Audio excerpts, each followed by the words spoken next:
Shwmae pawb. In this activity, we're going to look at adaptations. Adaptations is the way in which animals have changed over the years in order to be able to live in their different habitats. For example, a camel is perfectly suited to living in the desert, but it would have some trouble if it suddenly found itself in Antarctica. Let's have a look at some of the ways in which animals can adapt to their habitat.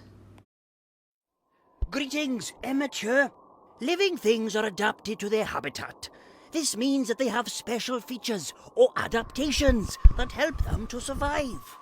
Now, I've got my furry jacket, but polar bears have adapted the ultimate survival suits. Thick layers of fat and fur to keep them warm, and a white coat camouflaging them against the snow to help them hunt. I'm being hunted, aren't I? Run! It's fine. It's all under control. Barely a flesh wound. Now, my friend the polar bear would get pretty toasty out here in his fur coat. But this giraffe has no problem. She can go for weeks without drinking water. She has camouflage skin, a long neck for reaching the top of trees, and an amazingly flexible tongue for grabbing leaves. Whoa! And beards. Cheeky girl. So as you can see, there are lots of different features that different animals have that enable them to live in certain habitats. For this activity, we want you to think about at least one animal who lives in a cold habitat and then compare to another animal who lives in a hot environment. Think about the way in which their bodies have been adapted to live where they live. For example, is there a certain reason why lizards can run across the hot sand?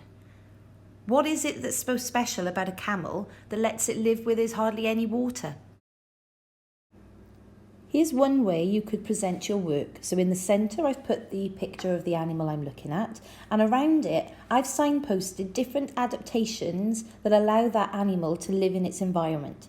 So in this case, I've got the kangaroo, and I've focused on his forward-facing eyes to help him judge distances, how far away something is, his large, powerful muscles in his thighs, which let him jump and hop, large ears, which can turn 180 degrees to help him listen to all the sounds around him, and that long, thick tail that helps him to balance as he jumps and moves along.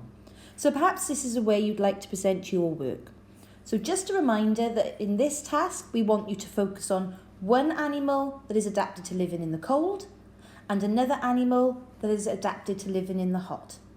Good luck, everybody. We look forward to seeing your work.